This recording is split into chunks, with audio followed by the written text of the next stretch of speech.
ഇന്ന് അങ്ങനെ കുറച്ച് പ്രോൺസ് കിട്ടി, കൊഞ്ച് പ്രോൺസ് എന്നൊക്കെ പറയാം. അങ്ങനെ ഞാൻ കരുതി കുറച്ച് നെച്ചോറ്റിൻ്റെ അരിയും ഇരിപ്പുണ്ട്, അപ്പോൾ ഒരു തട്ടിക്കൂട്ട് പ്രോൺസ് ബിരിയാണി ഉണ്ടാക്കിയാലോ എന്ന് വിചാരിച്ചു. അങ്ങനെ അതിനായിട്ടുള്ള കുറച്ച് സാധനങ്ങളൊക്കെ അരിഞ്ഞു വെച്ചിട്ടുണ്ട്. സവാള, തക്കാളി, വെളുത്തുള്ളി, ഇഞ്ചി.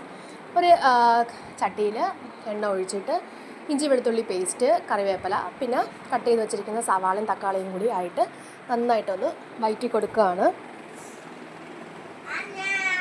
അത് അപ്പുറത്ത് ഇരുന്ന് ആവുമ്പോഴത്തേക്കും നമുക്ക് ഇപ്പുറത്ത് നെച്ചോറ്റിൻ്റെ പ്രിപ്പറേഷൻസ് തുടങ്ങാം. അപ്പോൾ അതിലൊരു പാനിൽ കുറച്ച് നെയ്യ് ഒഴിച്ചു. എന്നിട്ട് പട്ട, ഗ്രാമ്പു, ഏലക്കയൊക്കെ ഇട്ട് കൊടുത്തതിന് ശേഷം കുറച്ച് വെള്ളം ഒഴിച്ചിട്ടുണ്ട്. അതായത് 2 ഗ്ലാസ് അരിക്ക് 4 ഗ്ലാസ് എന്ന വെള്ളം രീതിയിലാണ് ഞാൻ എടുത്തിട്ടുള്ളത്. വെള്ളം ഒഴിച്ചതിന് ശേഷം ഇച്ചിരി ചിക്കൻ മസാല ആഡ് ചെയ്തു. പിന്നെ ഉപ്പ്, എൻ്റെ കയ്യിൽ ഇച്ചിരി പൈനാപ്പിൾ എസൻസ് ഉണ്ടായിരുന്നു, അപ്പോൾ ഒരു നല്ലൊരു സ്മെല്ലും ഫ്ലേവറിന് വേണ്ടിയിട്ട് അതൊരല്പം ഒഴിച്ചു.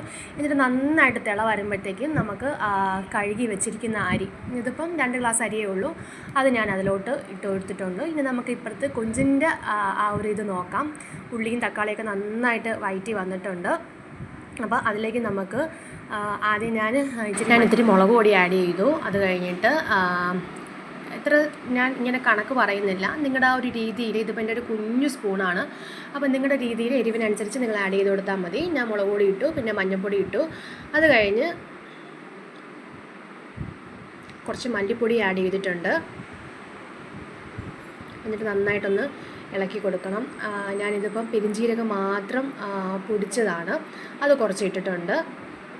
പിന്നെ ഇച്ചിരി ഉപ്പും കൂടെ ആഡ് ചെയ്തിട്ടുണ്ട്. എന്നിട്ട് ഒരു ഗ്രേവിക്ക് വേണ്ടിയിട്ട് 1 കപ്പ് വെള്ളവും കൂടി ഞാൻ ഒഴിച്ചു കൊടുത്തിട്ടുണ്ട്. ഇത് കൊഞ്ച് ഒരുപാടുണ്ടായിരുന്നു, പക്ഷേ ക്ലീൻ ചെയ്തൊക്കെ വരുമ്പോൾ ആകെപ്പാടെ ഇച്ചിരി കൊഞ്ചേ ഉണ്ടായിരുന്നു. ഇനി നമുക്ക് ചോറൊന്ന് തുറന്ന് നോക്കാം. അപ്പം ചോറിൽ ആ വെള്ളം എല്ലാം വറ്റി വന്ന് ആ മസാലയൊക്കെ അരിയിലും ഒക്കെ നന്നായിട്ട് പിടിച്ചിട്ടുണ്ട്. ഞാൻ ഒന്നും കൂടി, എനിക്ക് ഇച്ചിരി കൂടി വെള്ളം വറ്റാനുണ്ട്, അപ്പോൾ ഞാൻ ഒന്നും കൂടി ഒന്ന് ഇളക്കിയിട്ട് ചോറൊന്ന് അടച്ചു വെച്ചേക്കുകയാണ്.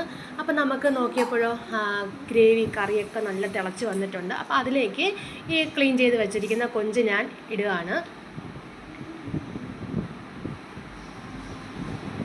ഇനി ആ കറിയും കൂടി ഒന്ന് ആ കൊഞ്ചിലോട്ടൊക്കെ ഒന്ന് മസാലയൊക്കെ പിടിക്കട്ടെ. അപ്പം നമുക്ക് ഏകദേശം ചോറൊക്കെ ആയി. അപ്പം ഞാൻ ചോറ് പ്ലേറ്റിലോട്ട് മാറ്റി നമുക്ക് ചെറിയൊരു രീതിയിൽ ദമ്മ് പോലെ ഇടാമെന്നാണ് വിചാരിച്ചിരിക്കുന്നത്. അപ്പം ആ പാനിൽ ഞാൻ കുറച്ച് നെയ്യും കൂടി ഒഴിച്ചിട്ട് കുറേശ്ശെ ചോറ് ലെയറായിട്ട് നമുക്കെടുക്കാം. ചോറിട്ടു.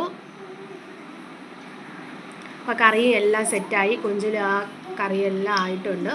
അപ്പോൾ ഇച്ചിരി ഒന്ന് ഗ്രേവി വെള്ളം പോലെ കിടക്കുകയാണ്, അത് നമുക്ക് ചോറിലൊന്നും ആവശ്യമായതുകൊണ്ടാണ് ഞാൻ അങ്ങനെ ആക്കിയെടുത്തത്. എന്നിട്ട് ചോറിട്ടതിന് ശേഷം അതിൻ്റെ മേലെ നമ്മൾ ആ കൊഞ്ചിൻ്റെ ആ കറി അങ്ങ് ഒഴിച്ചു. പിന്നെയും നമ്മൾ ചോറ് ആഡ് ചെയ്യുകയാണ്. അങ്ങനെ ലെയർ സെറ്റായി വന്നു.